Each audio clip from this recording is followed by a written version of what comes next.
Thank you for joining us for another power-packed message from Dr. Myles Munroe, provided by Munroe Global Incorporated and MunroeGlobal.com. We transform followers into leaders and leaders into agents of change. We hope that this message is a blessing to you as you advance your life and discover your purpose. Now, let's go into the message. We're going to talk about how to restore broken character. How to restore broken character.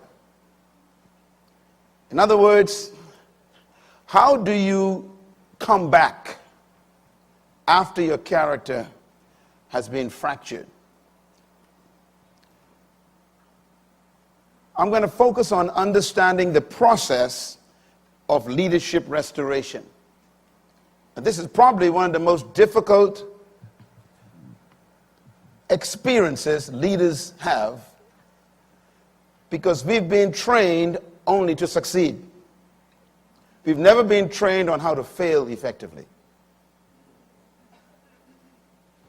And I think that's the problem. You have to learn how to fail also,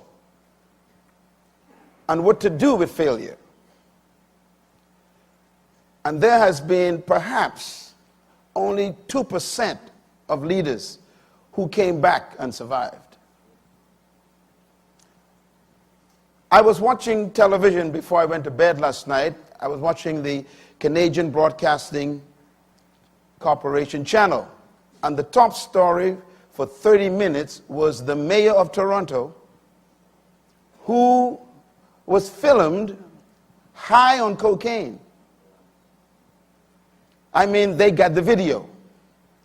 They also brought out more news that they filmed him with prostitutes.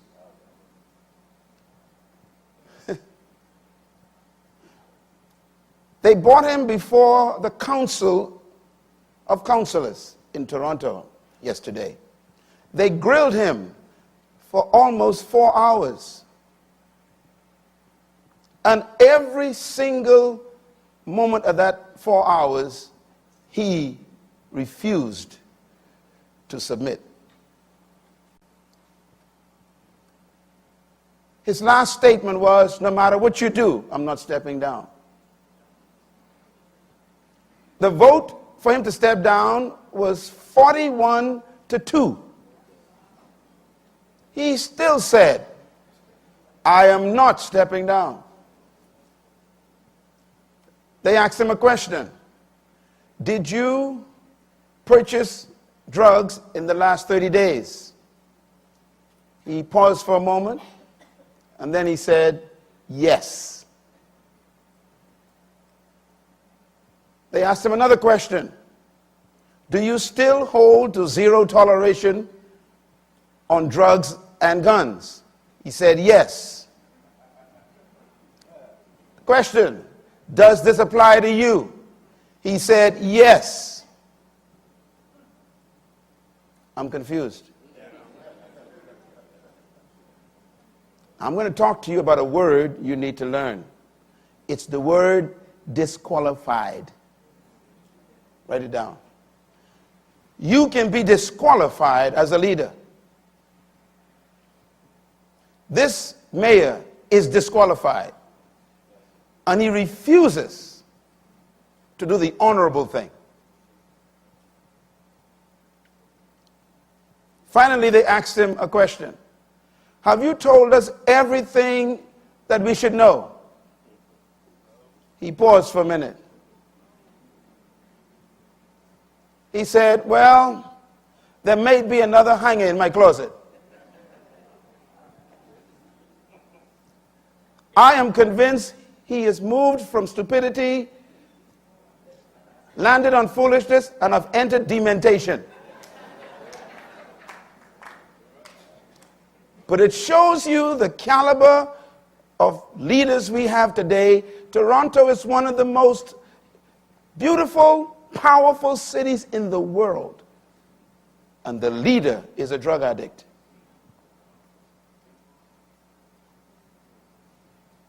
No character. What do you do when you lose it all? I have a chapter in the book. The title of it is How to Fall Up. Because we know how to fall down. I have lost respect for so many ministers in America. And I've also lost respect for those who continue to entertain them. I have disassociated myself with organizations in the United States, even though they wanted me to be used for their promotion. I said to them, because you support those who are disqualified, I don't want to be named among them.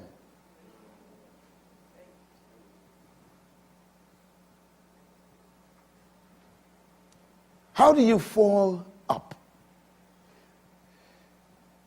So I'm going to give you what I call the secret to leaders' failure and restoration.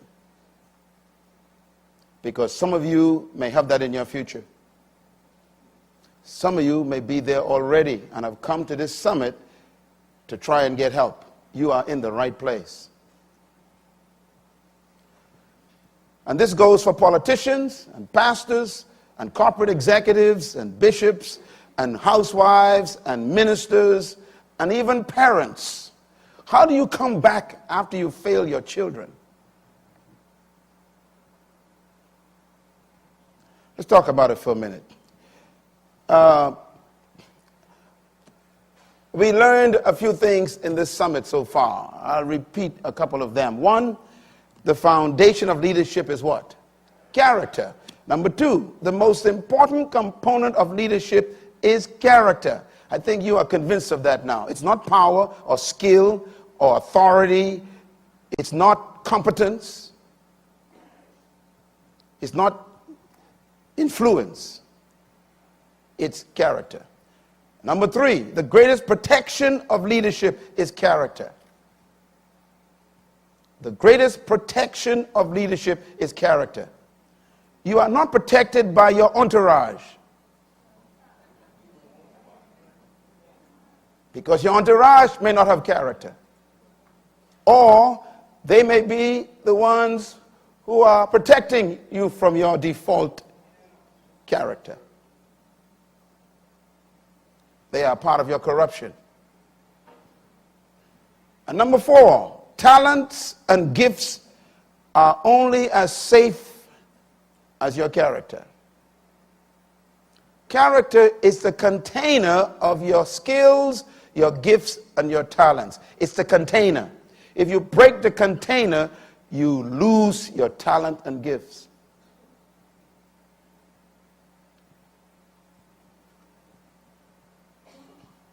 I mentioned to you about law yesterday, and I'm going to give you something very quick about law. We understood that the foundation of character is values which produce your morals. But the question is, what produces values? The answer is, write it down, the foundation of ethics is law.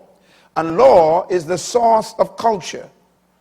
Law is the source of morality. Law produces moral implications, all law. And written and spoken law, rather, feeds the conscience. We talked about that yesterday. Conscience is unspoken law. It's the law shouting at you.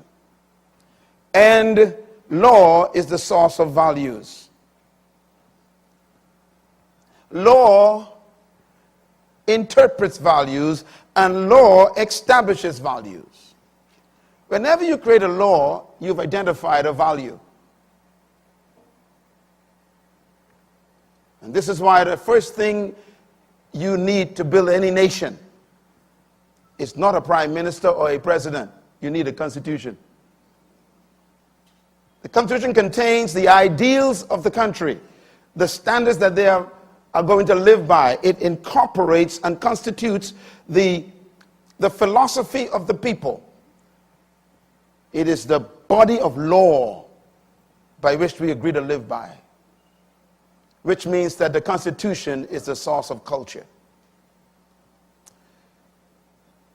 So that's how powerful law is. I thought I would give you a couple of thoughts about how law affects culture, and then how you can protect yourself from falling by getting back to law. Character is manifested when your values, your principles, and your morals are tested. No matter what you tell me about your character, only tests can prove what it is. You can call test a lot of things. You can call it temptation. You can call it opportunities. But your character is tested under pressure. Number two, character is manifested under pressure because you don't believe what you believe until you are tested to break it. Your convictions are proven by tests, not by your pronouncements. What you claim must be tested. That's why you shouldn't just read a person's resume. Read their life. You'll be amazed how many people embellish their resumes. After all, who would write bad things about themselves? So never be impressed by people's resumes. I want to stress again then that character is manifested when self-sacrifice becomes more important than popular compromise. Who you are is always tested by two things. Write them down. Matter of fact, three things. Three things will test your character every time. And if you study, and in my book on character, I did a complete assessment of this with the greatest leader that ever lived, Jesus Christ. The three things that will always test your character, he passed the test. First one is appetites, which includes food, drink, and sex.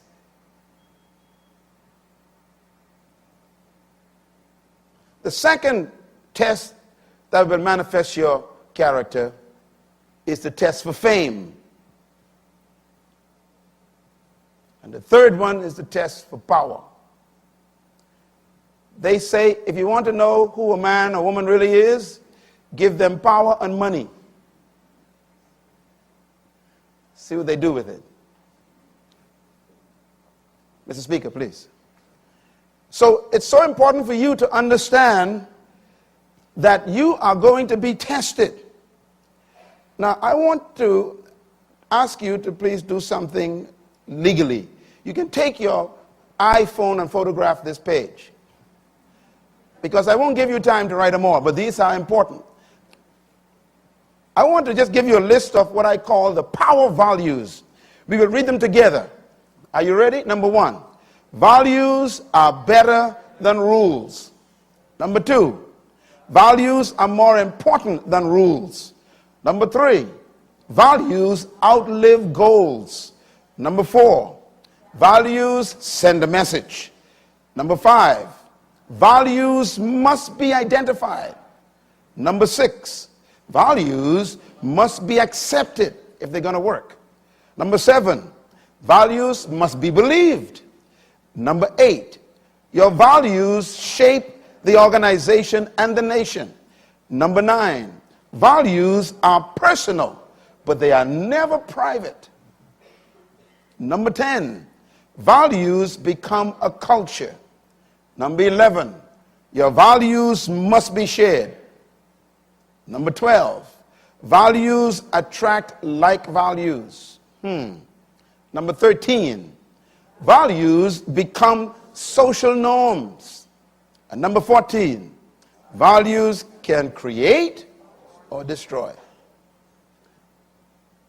I just want to comment on number 12.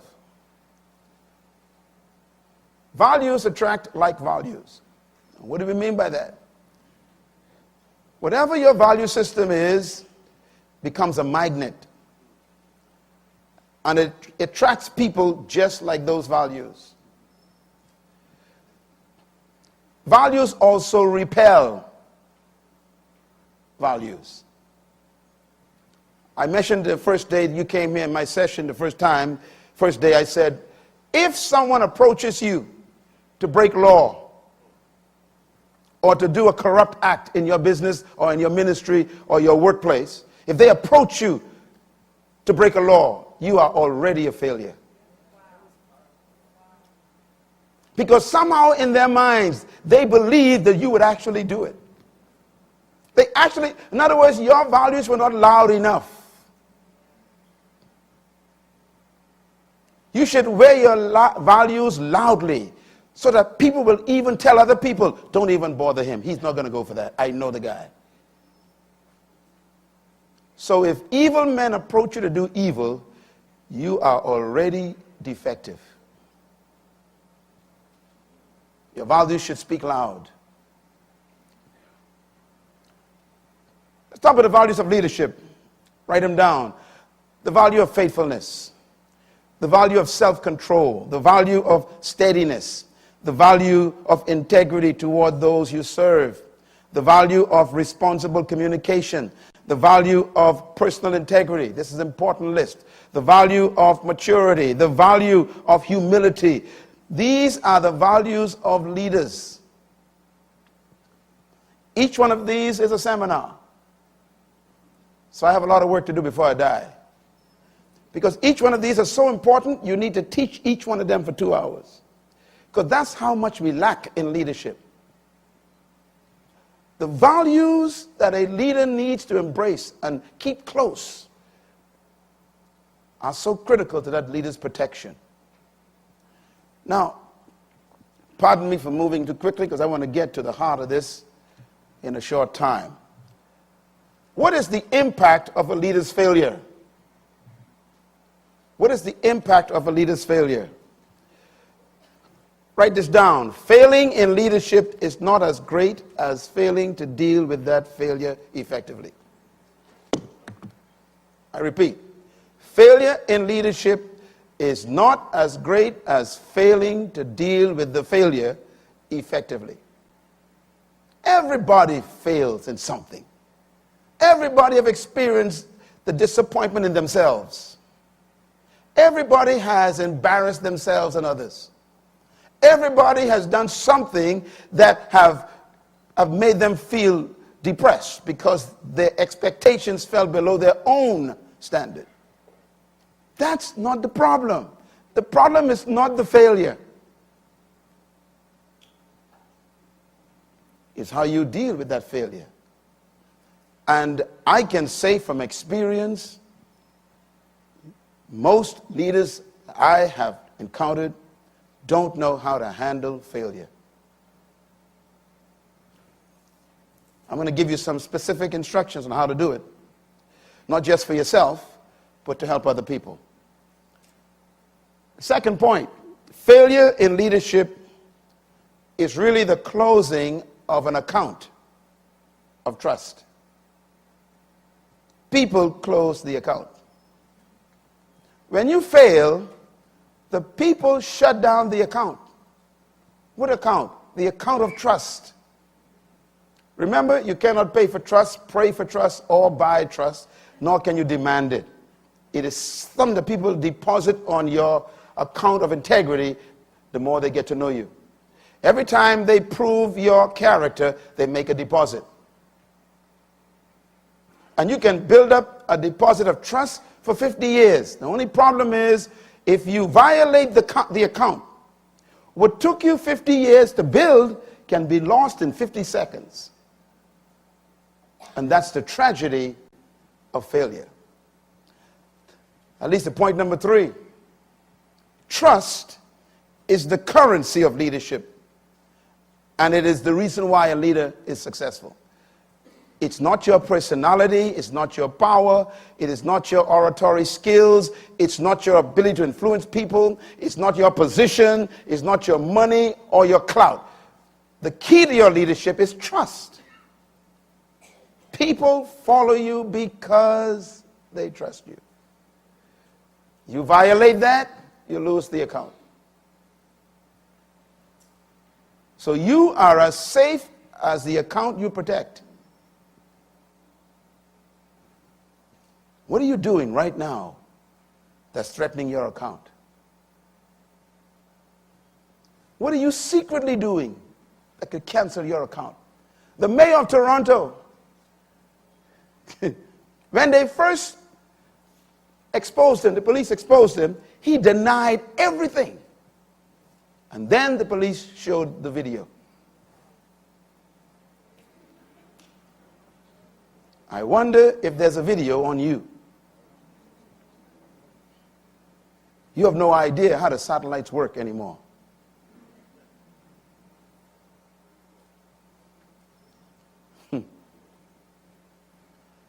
I was talking to the Minister of Security in Israel. Israel has the #1 security component in the world. He said this to me. He said, if you take your battery out of your iPhone, we still hear every word you say. He didn't say turn it off. If you take the battery out. Yes, take a deep breath. So you thought you were safe, huh?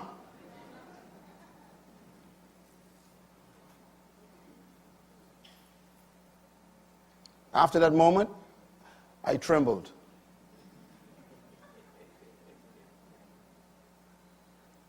So unplugging doesn't unplug.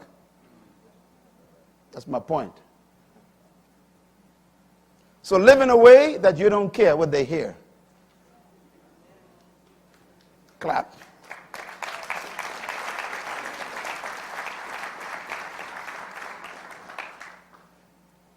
So if the currency of leadership is trust, then you can only buy leadership success with the trust people give you. Your #1 goal in life as a leader is to protect the account. We need help, don't we? Let's talk a little bit then about the power of leadership trust. Write this down, very important. It is impossible to lead those who do not trust you, because they will sabotage you. You'll be amazed what they're cooking up when you leave the office. Secondly, trust is a deposit on the leadership account by the followers over a long period of time. I defined trust for you earlier in the seminar. I told you that trust is an equation. The equation is test over time equals trust. Can you write it just like that? Test, draw a line, over time, put equal, trust. Which means that trust requires two things. Testing a person over a long period of time. Then that's how you build trust in that person. That's why you cannot stand up before an audience ever again and say, trust me. Stop using the term. It's impossible. Either they trust you or they don't. And that depends on how long they were able to observe you under pressure. Consistency, integrity, candor, wisdom, surviving battles, attacks, criticism. You trust people who survive.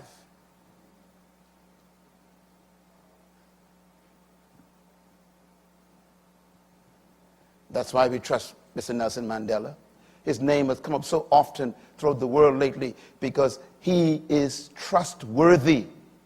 He is worthy of trust because he's kept steady under pressure. His conviction was bigger than their attempts to make him compromise. See this picture? I like this picture. I think we need more leaders in this position. You can interpret this picture many ways. One, fear of failure. Oh God, please, don't let me disappoint the people.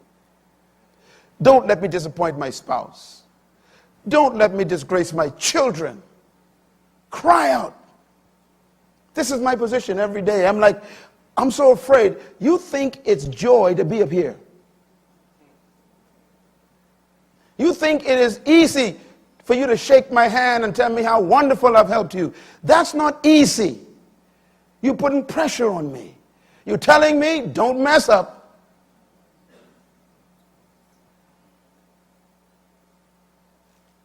A lot of people pursue leadership. I have no idea what leadership is.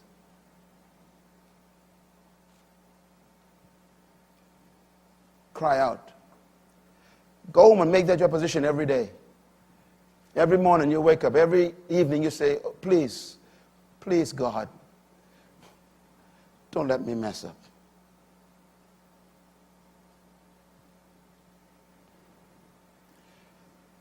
I have a little private philosophy I live with. Here it is. Before I make a decision, I always ask myself, will I enjoy remembering this?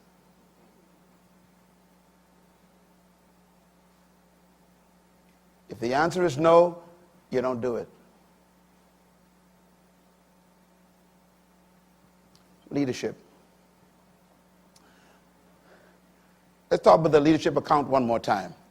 The account of a leader is maintained by the leader's continual faithfulness and protection of that trust. No one maintains the trust account, only you. So hiring an entourage and bodyguards can't help you with trust. As a matter of fact, it's possible that you need bodyguards because you lack trust.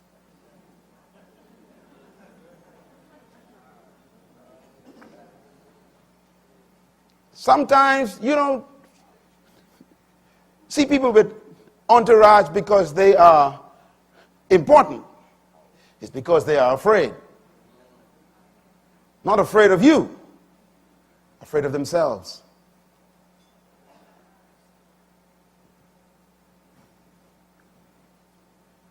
You are the only one who can protect that account. And that account is protected in secret and public, constantly. You got to protect it in the dark when no one's watching. The mayor of Toronto, can I go back to him again? This guy thought no one knew. His account is over. I don't care how much he tries, and he's making the wrong decision. I wish he's watching this right now. Brother, just step down. You are disqualified. Do you know that the American runner who ran the race, the Bahamas came second? A few months ago, the Olympic Committee called our government and said the Bahamas came first. Hang on. They said because they discovered that the American runner took drugs. In other words, the winner lost.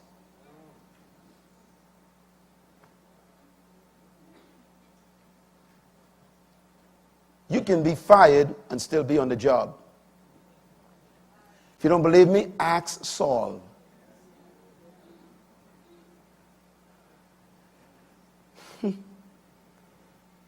God can fire you and people think you are still hired. He was still going to work and was fired. And the guy who was appointed to take his place was already appointed. I hope there's no one already appointed in your position. Because God knows some things about you. Protect your account. I told you and I warned you, this is a tough session. Because this brings the weight on you to protect your character. Write this down, please. The leader protects the trust account with his integrity or her integrity and their character.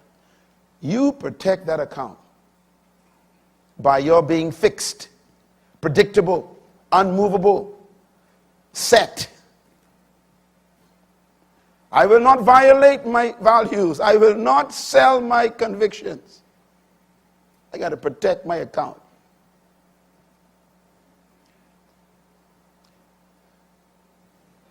This man have lost his account. He's still trying to get it back, and it just is so tough. He's trying to help the poor, try to help Haiti, trying to do good works. He never went the route of restoration. Pretending that it didn't happen doesn't cancel it.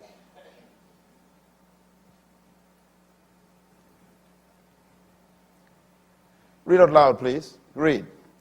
Violation of the trust account by a self-imposed destruction of this integrity and character cannot be restored merely by forgiveness. See, I got you. Stop telling people, forgive me. The mayor of Toronto last night repeated it over and again. Okay, yes, I was caught. Forgive me. I want the people of Toronto to forgive me. I want the council to forgive me. I want the Senate to forgive me. Brother, we don't want to forgive you. We want you to leave, they said. Forgiveness is not restoration.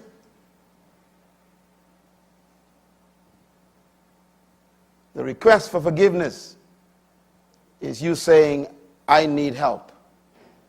Give me room. Give me space to get help.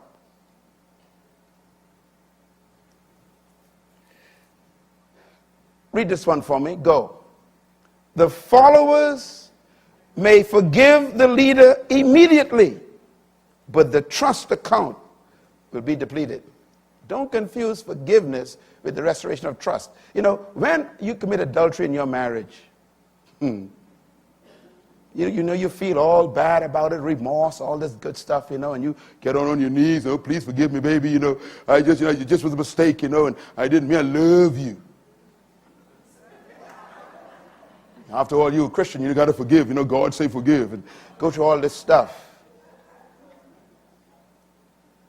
And you finally get your spouse to say, okay, I forgive you. That has nothing to do with the account. Forgiveness is not the restoration of trust. Write it down. Forgiveness is simply me saying, I'm going to give you room to rebuild the account.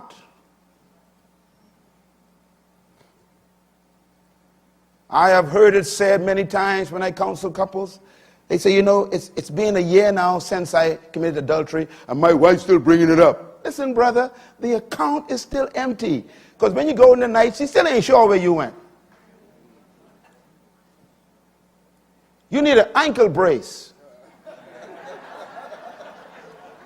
that takes photographs that she can see. Oh, I'm talking sense here. You know, you just can't say, well, forgive me. No, brother. Why are you late? I mean, the questions they ask you are all trust questions. Why did you come home late?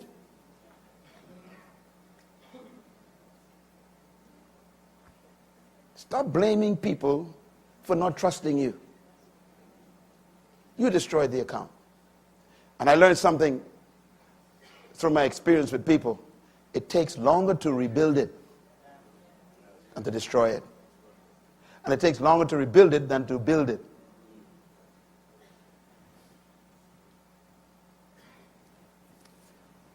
Take a deep breath. You need some air. Leader's trust account. Read this one for me. Go. The leader must be constantly aware that a trust account, which may have been built over 30 or 40 years, could be canceled in 30 or 40 seconds. And that's why the leader refused to step down. He can't believe it collapsed that quickly. You know, the mayor of Toronto, here we go again. He said, I helped to reduce the debt of the city. I built roads. I built bridges. He brought all the papers of things he did. He missed the point. We don't care. I built this church. I'm the one who founded this church, and I labored in this church, and I took 30 years. I built. Brother, there's no trust on the account. It's gone in 30 seconds. 30 years, gone in 30 seconds. Get it? It's gone. So I warn you on this last day, don't you take a chance with your account.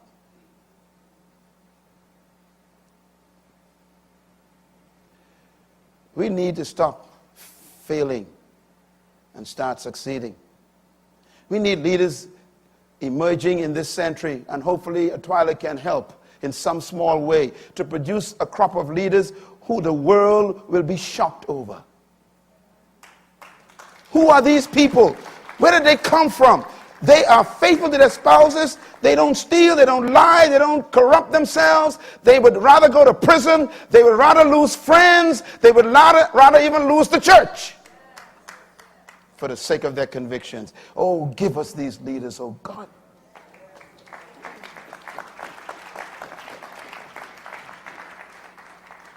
Read this for me. Go. The leader who has failed cannot expect the account to be reestablished as a result of his remorse, confession, or repentance. None of these restore the account. I'm sure you've seen the great leaders stand on TV, tears running down their faces. Forgive me, I'm so sorry. Listen, the account is gone though. We appreciate your tears. We love you. Hallelujah. But go home.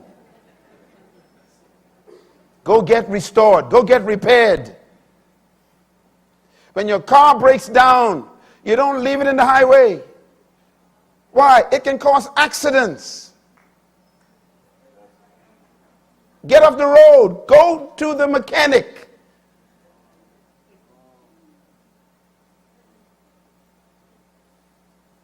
Get out of the pulpit. Get out of the CEO position.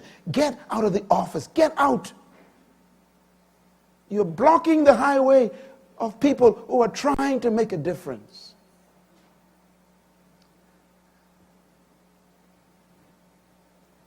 Write this down, please. It may take longer to restore the account than it originally took to build it. So protect the account. The work is too hard to restore. So let's talk about falling up before we close. Falling up. How to fail successfully. That's a paradox. How to fail successfully. There's a way to do it. And that's why I have it in the book. Please get that book and buy 10 copies and give it to all your leaders. I'm telling you, so that they can, first of all, you need to put the fear back in them. The first, can I give you a little secret? You want to hear it? I discovered God's first criteria for leadership. The first one.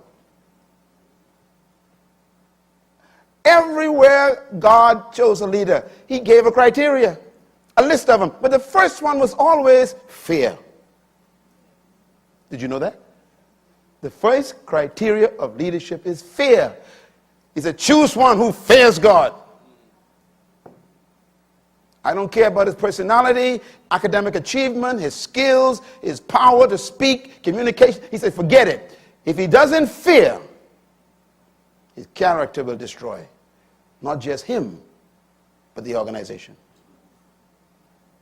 You must be afraid. Don't ever trust yourself. That's why you need accountability networks around you. That's why Authentically is here. You know, our guys on our team will tell you, we are very nice people, but we don't put up with foolishness. We will call you out. You know, there are trustees in this room who will tell you their wife called me and said, my husband needs input right now. And I called him up and said, look, brother, get your act together. You want to be a part of this circle? We are your examples.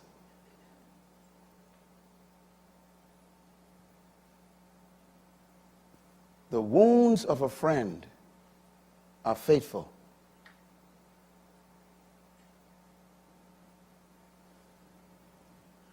Enemies protect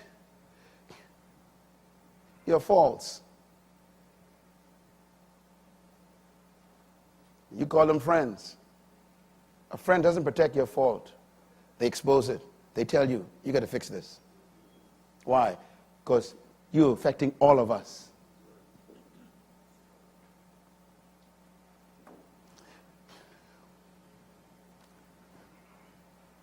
When you fail, you close the account. Leaders protect the trust account with their character. Now, I want you to look at this guy. This is the image of someone who has fallen. What do I do? What is the process of getting back? I'm going to give you the list. Write it down. Here's what to do if your character fails. These are the steps you should take. They are fail-proof, but you got to follow them. And they are hard. This is why most of the leaders who fell don't want to do them. But if you follow them, you'll come back stronger than when you fell. What do you do when you fall? Number one,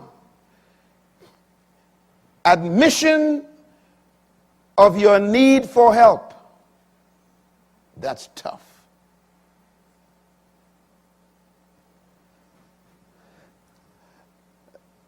On the news last night, they asked the mayor of Toronto, matter of fact, check it, go on the internet. They said, do you believe you are a drug addict? Absolutely no. Do you believe you have problems with alcohol? Absolutely no. Do you believe you need help? Absolutely no. I said, this guy is over.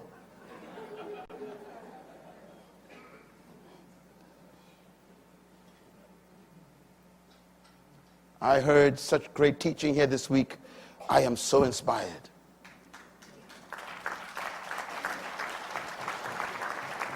And someone said this week, I wrote it down, it was Sister Josephine. She said,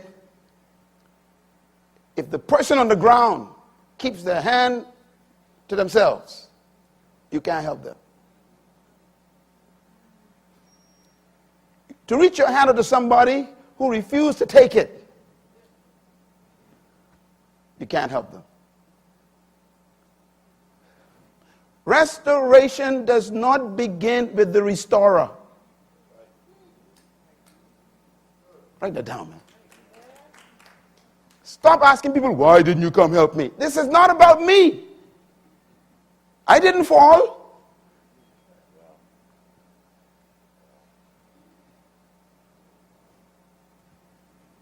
You can't help a man who doesn't want it.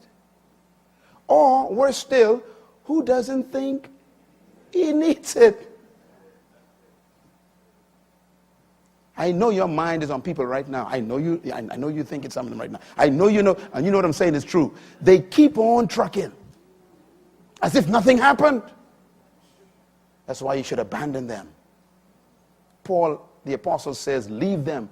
He says, get rid of them. Don't associate with them anymore. He said, leave them. He says, remove them from among your company. Wow, that's tough. Aren't you supposed to love? Yeah, I love you so much to keep you in this organization, to infect it. You are an infection. Number two, confession of your violation of the trust. You must confess that you violated the trust. I learned a lesson that stuck in my head. 1975, I was at Oral Roberts University as missions director. Young guy, and I was responsible for sending the students out. And myself and my colleague, Gary McIntosh, who is a pastor today, we were kind of working together. And the students would put their monies in for the trips every summer, and we were responsible for accounting for those monies. And I made a mistake in the accounting, and the money didn't add up. I was so distraught, I didn't know what to do. And our boss, Leslie worked with me, Leslie there. Our boss was Bob Stamps. He was the chaplain. And I had to report to him, and I said, sir, I don't know what happened. And he just lost it.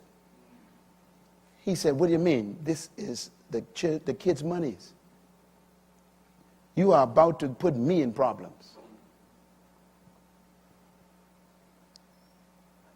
And he shouted at me. He said, go and fix it. And I began to explain why I did or what happened. He taught me a lesson. He said, shut up and fix it. And then he said these words, don't ever justify why you did something wrong. That was, that's deep. 1975, I can still hear his voice. He says, if you attempt to justify it, you are not sorry you did it. Why? You are explaining why it happened, which means you justified wrong. There's no justification for wrong. I walked out of his office, went back to my dorm. I cried the whole day. I didn't go to class. I was messed up. That was 75. I am standing here over 30 years later, and it's still in my spirit. He taught me a lesson of integrity. When you fail, don't explain why. That's the point. Just confess it and admit it. Take responsibility for it.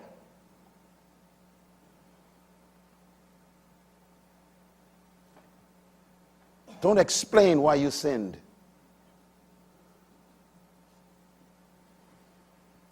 Maybe that's why David came back, David said, God, against you and only you have I sinned. I was born in iniquity, shaped in it. My sins always before me. I have sinned. Restore the bones that are broken. Purge me with hyssop. And he made it public. He wrote it in a book. Would you write your disgrace in a book? No wonder why he came back and died with dignity and gave the world a great son named Solomon. Number 3, you must identify a true and reliable authority in your life to be accountable to. That's tough. We heard that all week. It's tough to find that person. These words are very carefully written. A true and reliable. It's tough to find a true person, genuine and reliable. That means they themselves have a strong character that's been tested. Thirdly, after that, you should completely submit to that authority without condition. Oh boy. Ladies and gentlemen, the authority that I'm talking about is not your friend. I may be friendly to you, but I ain't your friend. If you tell me I'm your authority, I'm not your friend. I'm friendly, but don't get carried away. I will lay into you like a hawk. Don't put no conditions on the submission. There's so many names floating in my head that I know personally. They say things like, yes, I'd like to meet with you, but let's do it next month. I'm like, who fell, me or you? I am available on Thursday. You submit it to me, you find your way, fly, come by boat, train, or fly on a crane. You come here Thursday. You got a problem, not me. Well, I got some appointments to keep, they say. They give me conditions.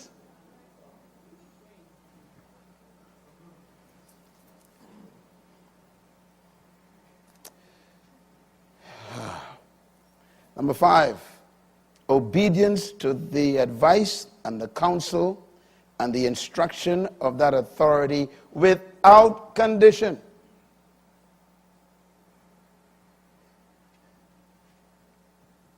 This is tough. So that means if they tell you, I want you to step down from your position for a year while we help you be restored, you have to literally go before the organization and say, look, my authority said I must step down for a year. I am going to see you next year. Sometimes they say, you got to sit down for 2 years. Sometimes they say, it's over. Go find yourself another job. The damage is so great that you cannot come back to this specific position. Are you willing to follow instruction to be restored? The next one is even worse. Accept responsibility for all the failure, and you must agree never to attempt to defend yourself or your act of indiscretion. Don't ever stand up after you have fallen and try to explain it to people. I'm giving you something very important here. Because you are disqualified to speak. You lost your authority.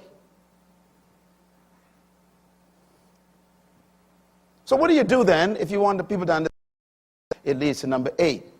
You must allow the authority to represent you to the greater community.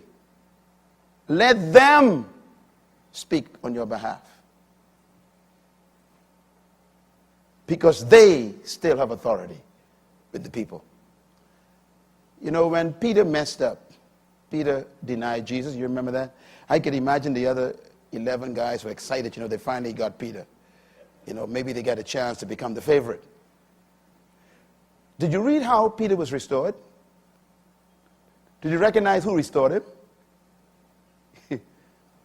When there was a meeting called, the final board meeting, everyone was sure Peter ain't coming to this meeting. And if Peter had shown up, they would have attacked him. They would have attacked him. But it was the skill of the leader. The leader said, tell my students to meet me.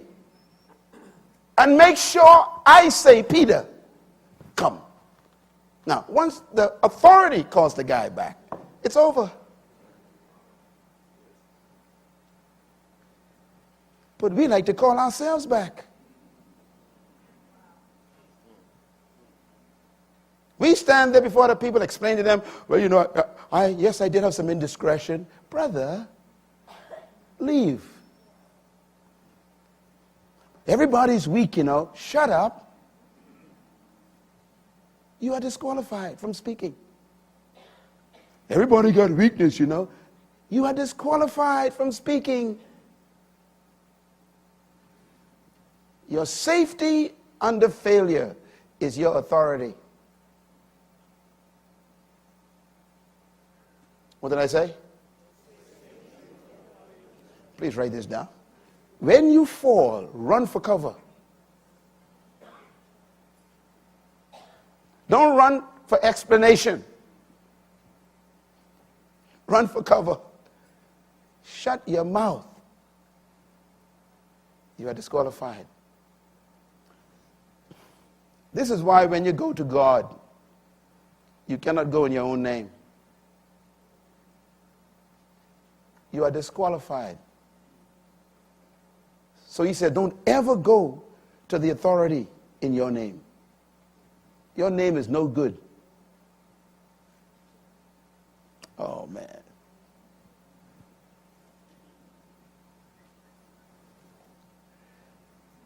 Is this good? Number 9. Total submission to the discretion of the authority with regard to your readiness to return to public service. Now, this one is important. That means the authority has total control of the discretion as to when it thinks you are ready to come back. This is very dangerous. I've seen people come as well, you know, I went to counseling and, you know, I've been there for 6 months and, you know, and the Lord told me to start again. Shut up, man. You ain't never going to come back. You can't bring yourself back. Say it. Say it loud. No, louder. I can't hear you. Shout it. Don't you ever forget that. You cannot bring yourself back after a fall. The authority have to bring you back. And the authority controls when that happens. That's why people never come back. They just kind of walk back. They're not sent back. When the authority brings you back, then the followers' respect for the authority begins to restore the trust account. Because the followers don't trust you anymore. They trust the authority. You got to rebuild the trust. So they got to trust the person who you trust. So they can start restoring your account. In other words, the followers think, if he trusts him again, then we will begin to trust him again. Remember, you can't demand trust. All right, last one. Permanent establishment of a relationship with the authority for ongoing accountability is necessary. That means never again, for the rest of your life, will you be without accountability again. You will have to report for the rest of your life to an accountable authority. That is to protect you and the people you influence. That's how you come back. When people don't trust you anymore, they trust the ones you trust. And as long as the ones you trust you, they will put trust in you.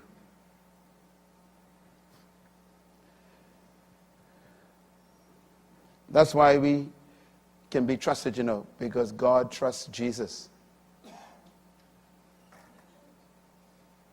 He doesn't even want to know your name because it might remind him of your past life. So he said, keep using my son's name for the rest of your life.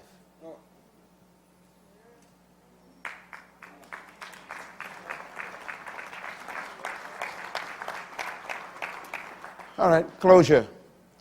There you are. Do you feel it? I feel it. Don't you feel it? Help me come back. You can come back after a fall, but you got to follow the instructions. There are two books I want to recommend to you. The new one, in the last chapter, is about falling up. Please read it and teach it to your staff. Send it to people who messed up so they can realize that they're not doing the right thing to repair the damage. The second book is called Becoming a Leader. I dealt with it in that book as well. I've restored a few people, even folks in our own church who fell. Same process, and it works. Saved marriages after disaster because they went through the process.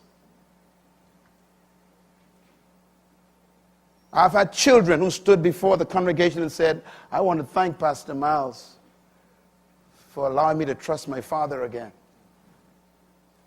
If it wasn't for him, I would never trust my father again. I've heard kids say that publicly in the front of a congregation. They followed the process. I know it's tough, but you are damaged. You need repair, not a Band-Aid. Finally, failure is not determination of the leader's call. That's good news, eh? Failure is not determination of your assignment or even your gifts. You still have your gifts. Your talents don't leave you in a failure. Failure must be seen as a detour. It's an interruption in your life. It's even an attempt to cancel destiny. You can get back on course. Your destiny is not canceled by failure. It's canceled by your inability to deal with failure effectively. So if you have fallen down in life, character destroyed, it's time for you to fall up and seek restoration. And this is why we are here at this summit. Not just to teach you how to develop character, not just to teach you how to protect it, but how to restore it if you lose it. Because there is life after the fall. Thank you very much. Thank you once again for listening to this message, as we hope that it has been a blessing to you. Our goal is to show you new paths and opportunities so that you can discover your purpose. It is your love, support, and partnership that makes Munroe Global possible. Please visit us online at www.munroeglobal.com for more product, partnership, or to join us at one of our live events around the world.